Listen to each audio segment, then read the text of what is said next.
Bonjour à tous et bienvenue dans votre JT. Alors aujourd'hui nous sommes à Trégarvan, c'est le plus petit village du Finistère avec seulement 120 habitants. Mais à une époque, avant 1974, il y avait 120 élèves dans cette école communale. On revient sur l'histoire de cette école avec son musée de l'école rurale dans un instant. Mais tout de suite on fait le point sur l'actu du jour avec les rédactions de TBO, TB Sud et du Télégramme. Et nous voici donc dans l'école rurale de Trégarvan en compagnie d'Elsa. Bonjour Elsa. Bonjour. Alors ici, c'est une école qui ne fonctionne plus, mais qui a fonctionné à quelle époque? Alors, elle a fonctionné de 1907 à 1974. Immédiatement, il y a une volonté d'en faire un musée. Pourquoi? Alors, c'est à l'initiative de l'ancien directeur du parc d'Armorique et d'un ancien inspecteur d'académie qui, dès les débuts des années 70, ont commencé à collecter des objets liés à l'école d'autrefois. Et en 1977, le musée a ouvert sa première classe, reconstitution de salle de classe. Alors, c'est une reconstitution en quelle année ici, là où on est? Alors, à peu près à l'ouverture de l'école, donc 1907, nous on l'appelle la salle 1910 pour que ce soit un compte plus rond, mais c'est pour voilà, représenter l'ouverture de l'école. Comme vous pouvez le voir, les pupitres sont très longs. Ouais, les classes étaient très nombreuses à l'époque. On pouvait accueillir de 40 à 60 élèves dans chaque classe. On reçoit des classes tous les jours qui viennent découvrir l'école d'autrefois. Donc on leur fait un commentaire sur la journée typique d'un écolier de l'époque. C'est suivi d'une page d'écriture au porte-plume. Donc c'est pour ça qu'on... Pas facile. Voilà, il y a de l'encre un peu renversée de temps en temps. Et on leur propose également une enquête policière où ils doivent retrouver le voleur ou la voleuse de la boîte de Bonpoint. Alors sur quoi ils tiltent un peu les élèves d'aujourd'hui quand ils visitent les classes anciennes? Sur les punitions. Ah bon? Ouais, c'est le sujet qui les passionne. En général, ils attendent ce moment-là. Donc, les coups de règle, les lignes à copier, le cahier accroché dans le dos quand on fait trop de fautes ou qu'on fait trop de tâches. Il y a aussi la punition sur le breton. C'est-à-dire? Alors, quand les enfants parlaient breton, donc, il faut savoir que le breton était interdit à l'école. Donc, on punissait tous les enfants qui parlaient une autre langue.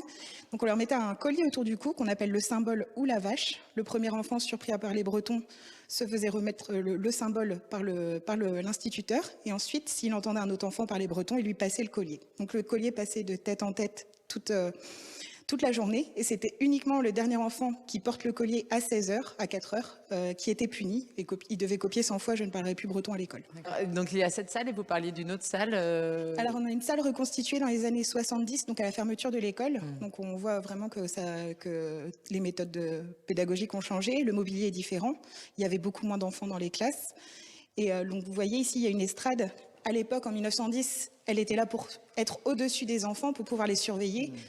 Dans les années 70, l'estrade servait plutôt à participer. Les enfants montaient sur l'estrade pour réciter des poésies, par exemple. On voit les changements de pédagogie au fur et à mesure de l'histoire. Et alors, pour aller plus loin, justement, on va aller voir ça dans un instant avec votre collègue. Le musée propose aussi une exposition temporaire sur justement l'évolution des pratiques. Et là, en ce qui concerne les écrans. Merci Elsa. Et nous, on se dirige vers l'expo temporaire. Et nous voici maintenant dans la partie moderne du musée de l'école rurale de Trégarvan en compagnie de Pauline Babelon. Bonjour Pauline. Bonjour. Alors le musée propose aussi une exposition temporaire chaque année et là il s'agit de la fabrique de l'école 2.0. Qu'est-ce que vous avez voulu y montrer cette année ? Alors, il faut savoir que tous les ans, en fait, on choisit des thèmes d'exposition qui parlent de l'actualité. Et ce sujet, l'école 2.0, nous, c'est vraiment l'utilisation des écrans à l'école depuis plus de 100 ans jusqu'à aujourd'hui. Et c'est un sujet qui est d'autant plus d'actualité avec la crise sanitaire et l'utilisation des écrans pour suivre l'école à la maison pendant le confinement. Donc c'est une exposition qui revient sur toute l'histoire de l'utilisation des écrans depuis la fin du 19e siècle à aujourd'hui. Globalement, qu'est-ce qu'apportent à l'apprentissage à l'école les écrans au cours du siècle ?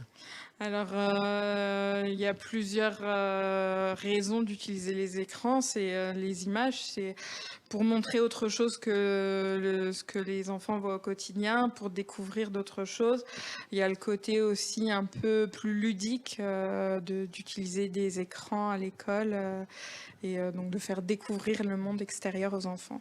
Aujourd'hui, il y a pas mal de réflexions autour justement du peut-être trop d'écran sur l'apprentissage et puis de qu'est-ce que ça apporte réellement aux élèves, Pauline. Il y a un débat autour de cette utilisation des écrans et c'est vrai que nous, on ne veut pas prendre parti, on n'est pas là pour prendre parti et du coup, on a fait appel à des experts, des spécialistes dans plusieurs domaines qui nous exposent un peu leurs avis.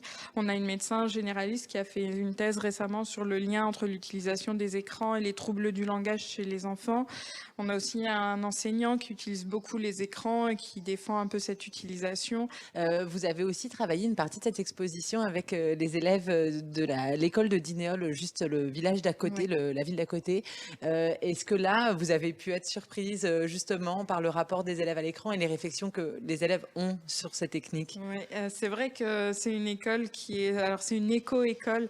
Ils sont très axés sur l'environnement et la nature. Donc pour eux, les écrans, on a été très surprise quand on allait dans l'école de voir que pour eux, les écrans, c'était pas bien en fait. Ils nous ont beaucoup dit ça abîme le cerveau, c'est pas bon, c'est pas bon pour les yeux, etc. Donc c'est vrai que nous, on était assez surpris de voir ce discours-là chez les enfants. Merci beaucoup. Côté info pratique, Pauline, on peut visiter le musée tout l'été? Oui, alors à partir de demain, le musée est ouvert tous les jours de 10h30 à 18h30 avec une petite pause entre midi et entre 13h et 14h. Donc sinon, on est ouvert tous les jours. Oui. Merci beaucoup en tous les cas, Pauline, et puis bel été ici à Trégarvan. Et voilà, c'est terminé pour aujourd'hui et promis, demain, vous retrouvez votre JT. Kenavo.